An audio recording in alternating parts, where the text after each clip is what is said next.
Hello guys, welcome back to my YouTube channel. അപ്പോൾ നമ്മൾ ഇന്ന് ഉണ്ടാക്കാൻ പോകുന്നത് ക്രീമി ആയിട്ടുള്ള നല്ല എക്സ്റ്റു ആണ്. നല്ല ടേസ്റ്റിയാണ്. അപ്പോൾ നമുക്കിതെങ്ങനെ ഉണ്ടാക്കണ്ടേ നോക്കാം.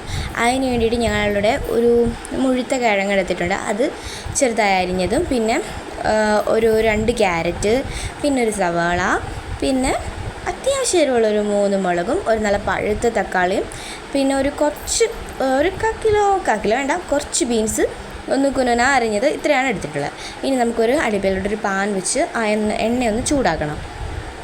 ആ എണ്ണയൊന്ന് ചൂടായി വരുന്ന സമയത്ത് നമുക്ക് കുറച്ച് നമ്മുടെ സ്പൈസസ് ഒക്കെ ഉണ്ടല്ലോ, ഇത് ഏലക്ക, കറുവപ്പട്ട, ഗ്രാമ്പൂ, അങ്ങനെയുള്ള സ്പൈസസ് ഒക്കെ ചേർത്ത് നമുക്കത് എണ്ണയിലിട്ട് ചെറുതായിട്ടൊന്ന് ഇളക്കിയിട്ട് നമുക്ക് നമ്മുടെ ഇഞ്ചിയും വെളുത്തുള്ളിയും ചെറുതായിട്ട് ചതച്ചുണ്ടല്ലോ, അതൊന്ന് നമുക്കിതിലോട്ട് ചേർത്ത് കൊടുക്കാം.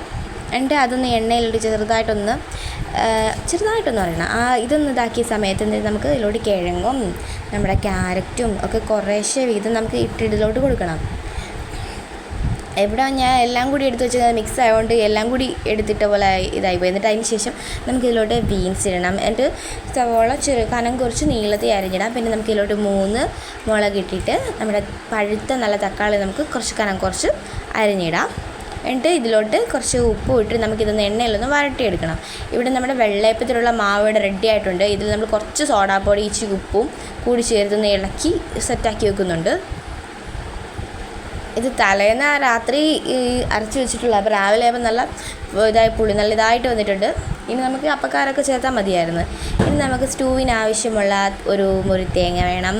അതിലോട്ട് നമുക്ക് പെരിഞ്ചീരകമൊക്കെ ഇട്ട് കൊടുക്കണം. ഇത് അരയ്ക്കാൻ നേരത്ത് അതിൽ കുറച്ച് വെള്ളമൊക്കെ ഊറ്റിയൊന്ന് നമുക്ക് അരച്ചിട്ട് അതിൽ ഒന്നാം പാല് 2ാം പാല് എന്നിങ്ങനെ 2ആയിട്ട് തിരിക്കണം. എന്നിട്ട് ഈ വഴട്ടി വെച്ചിട്ടുള്ള നമ്മുടെ ഈ സ്റ്റൂവിൻ്റെ ഈ വെജിറ്റബിൾസിലോട്ട് നമുക്ക് നമ്മുടെ 2ാം പാല് നമുക്ക് ഇതിലോട്ട് ചേർത്ത് കൊടുക്കാം. ഈ 2ാം പാലിൽ കിടന്ന് വേണം ഈ വെജിറ്റബിൾസൊക്കെ ഒന്ന് വേകാനായിട്ട്. അതിന് നമുക്കിതെല്ലാം ഈ 2ാം പാലൊന്ന് ചേർത്ത് കൊടുത്ത് ഇതൊന്ന് അടച്ച് വെച്ച് വേവിക്കാം.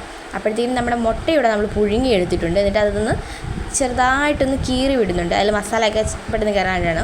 അപ്പം നമ്മുടെ 2ാം പാലിൽ കിടന്ന് വെന്ത വെജിറ്റബിൾസിലോട്ട് നമ്മളിപ്പോൾ 1ാം പാല് ചേർത്ത് കൊടുത്ത് ഒന്ന് ഇളക്കി എടുക്കുന്നുണ്ട്. ഇതിപ്പോൾ നമ്മുടെ ക്യാരറ്റിൻ്റെ കളറാണ് ഇതിൽ ഇങ്ങനെ തെളിഞ്ഞ് വരുന്നത്. നമ്മളിതിൽ മസാലപ്പൊടികളൊന്നും ഇടുന്നില്ല. എന്നിട്ട് ഇത് ഈ 2ാം പാലിൽ കിടന്ന് ചെറുതായിട്ടൊന്ന് ചൂടായി വന്നാൽ മതി. അപ്പോഴത്തേക്കിനും നമ്മുടെ അപ്പം ഇവിടെ വെള്ളയപ്പം നമ്മളിവിടെ സെറ്റ് ചെയ്തെടുക്കുന്നുണ്ട്. ഒരു അപ്പച്ചട്ടി അടുപ്പ് വെച്ച് ചൂടാക്കി നമ്മുടെ അപ്പം ഇങ്ങനെ റൗണ്ടിനിങ്ങനെ പാലപ്പം നമ്മൾ സെറ്റാക്കി എടുക്കുന്നുണ്ട്. ആ സമയത്ത് നമ്മുടെ സ്റ്റൂ അവിടെ റെഡി ആയിക്കൊണ്ടിരിക്കണം. അപ്പം ഈ നമ്മുടെ 2ാം പാലും കൂടി 1ാം പാലും കൂടി ചേർത്ത സ്റ്റൂ ഇവിടെ ശരിയായി വന്നിട്ടുണ്ട്. അപ്പം നമുക്ക് അതിലോട്ട് മുട്ട ഇടാം. ഞാനിവിടെ 5 മുട്ടയാണ് ഇതിലോട്ട് ഇട്ട് കൊടുക്കുന്നത്. എൻ്റെ അതിലോട്ട് കുറേശ്ശെ കറിവേപ്പില നമുക്കിങ്ങനെ വെതറിയിട്ട് അതിൽ കുറച്ച് പച്ചവെളിച്ചെണ്ണ ഇടാം. പച്ചവെളിച്ചെണ്ണ ലാസ്റ്റ് കറിക്ക് വരുമ്പോൾ ഒരു പ്രത്യേക ടേസ്റ്റും ഒരു മണവും ഒക്കെയാണ്. അതുകൊണ്ട് അങ്ങനെ ഇട്ട് അപ്പോഴത്തേക്കും നമ്മുടെ അപ്പം ഇവിടെ സെറ്റായി വന്നിട്ടുണ്ട്. നല്ല സ്പോഞ്ചായിട്ടുള്ള നല്ല പഞ്ഞി പോലത്തെ അപ്പമാണ്. അപ്പം നമ്മുടെ എക്സ്റ്റു ഇവിടെ ഒരു ബൗളിലോട്ട് മാറ്റിയിട്ടുണ്ട്. കാരണം നല്ല ക്രീമി ആൻഡ് യമ്മി ആയിട്ടുള്ളൊരു മിക്സ്റ്റു ആണ്. ഇത് നമുക്കിനൊരു പ്ലേറ്റിലോട്ട് സെർവ് ചെയ്ത് അതിലൂടെ കുറച്ച് എക്സ്റ്റു ഒക്കെ ഇട്ട് നമുക്ക് അപ്പം ഒന്ന് കഴിക്കാം. അപ്പോൾ നിങ്ങൾക്ക് എൻ്റെ ഈ എക്സ്റ്റുവിൻ്റെ വീഡിയോ ഒക്കെ ഇഷ്ടപ്പെടുന്നതെന്ന് വെച്ചാൽ സബ്സ്ക്രൈബ് ചെയ്യണം, ലൈക്ക് ചെയ്യണം, കമൻറ്റ് ചെയ്യണം.